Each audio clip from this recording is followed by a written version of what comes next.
ఇప్పుడు దాకా ఇది చెప్పాడు కదా. 2:20కి వచ్చిన తర్వాత అష్టావక్రుడు చెప్తున్నాడు. 2వ అధ్యాయం 20వ శ్లోకం దగ్గరికి వచ్చిన తర్వాత మళ్ళీ ఈ శ్లోకాన్ని అష్టావక్రుడు చెప్తున్నాడు. 18వ శ్లోకం అష్టావక్రుడు చెప్పాడు, 19 జనకుడు చెప్పాడు, 20 అష్టావక్ర మునీంద్రుడు చెప్తున్నాడు అనమాట. ఏమండి, ఓ జనక, మీకు తెలియదయ్యా, ఆ అష్టావక్ర మునీంద్రుడిని అట్ట తలుచుకుంటే చాలంటయ్యా. 2వ అధ్యాయం 20వ శ్లోకం చెప్తున్నాడు, శరీరం స్వర్గ నరకం బంధమోక్షో భయం తదా కల్పన మాత్రమే వైత కిం మే కార్యం చిదాత్మనః.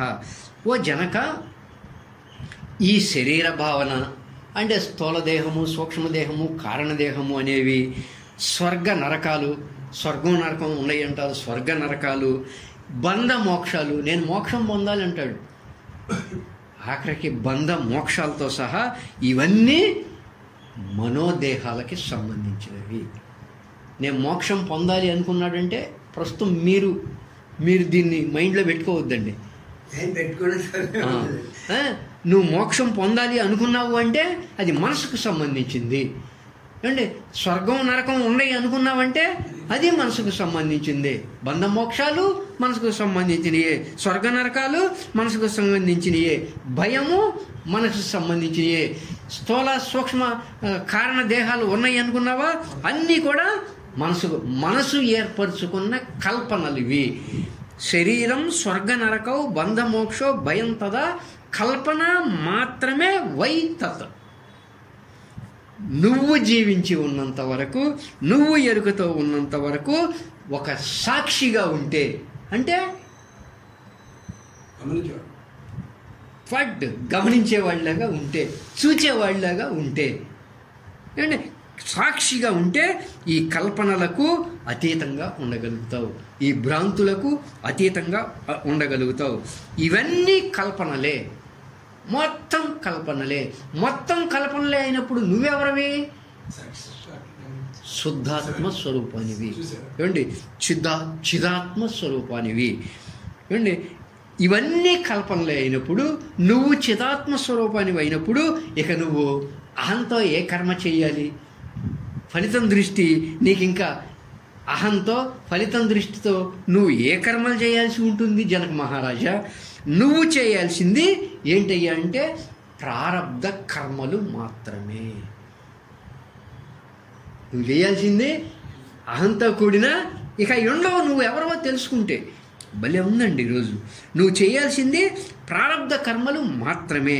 ప్రారబ్ధ కర్మలు చేస్తూ, శేష కర్మలు చేస్తూ, అంటే లేచి వెళ్ళటం, పళ్ళు తోముకుంటాం, స్నానం చేయటం, ప్రారబ్ధ కర్మలు. అంటే బాధలు పడటం ప్రారబ్ధ కర్మ, అనుభవించటం ప్రారబ్ధ కర్మ, రోజు నిత్యవారీ జరిగేవి శేషకర్మలు.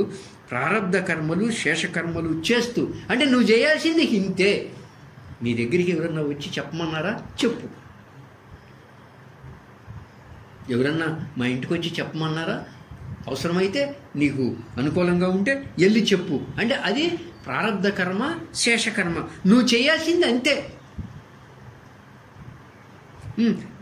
చేస్తూ ఒక నిత్య ఆనందంతో, నీ స్వరూప స్థితిలో, ఒక నిత్య ధ్యాన స్థితిలో ఒక సచ్చిదానంద స్వరూపంగా ఉండాలయ్యా జనక మహారాజా. ఈ శరీర భావనలు, ఈ స్వర్గ నరకాలు పొందటం అనేది, ఈ బంధ మోక్షాలు పొందటం అనేది, నేను బంధంలో ఉన్నా, నేను మోక్షం కావాలని ఎవరు అనుకుంటారు? బంధంలో ఉన్నోడే కదా. ఈ భయం అనేవి, దుఃఖం అనేవి, ఇవన్నీ ద్వంద్వాలు. ఈ ద్వంద్వాలన్నీ కూడా మనసు ఏర్పరచుకున్న ద్వంద్వాలు అని తెలుసుకో. మనసు యొక్క కల్పనలుగా నువ్వు తెలుసుకో. ఏమండి, పోలిరెడ్డి గారు నువ్వు కలిసి ఒకరోజు మనం ఆ పాతింట్లో ఉన్నప్పుడు వస్తే నాకు మనసు గురించి తెలుసుకోవాలి అని ఉంది. ఈ రోజుతో మొత్తం అయిపోయింది. మొత్తం ఏదైనా కానీ నువ్వు ఏ పదం పేరన్నా తీసుకురా, డిక్షనరీలో నుంచి తెలుగు పదం కానీ, సంస్కృత పదం కానీ, చైతన్యము, ఆత్మ అనేటువంటి దానికి సంబంధించిన పేర్లు తప్ప నువ్వు ఏవి తీసుకొచ్చినా కూడా అవన్నీ ద్వంద్వాలే. ఆ ద్వంద్వాలన్నీ మనసు యొక్క కల్పనలు. అలా తెలుసుకుంటేనే మనసుకు అతీతంగా ఉండగలుగుతాం అండి. ఒక నిత్య ధ్యాన స్థితిలో, ఒక ఆనంద స్థితిలో మనం ఉండగలుగుతాం. ఓ జనక మహారాజా, అలా వాటిని తెలుసుకొని ఒక సాక్షి స్వరూపంగా, అంటే ఒక గమనించేవాడిలాగా ఆనందంగా జీవించయ్యా, ఆనందంగా జీవించయ్యా. ఓకేనా? 21.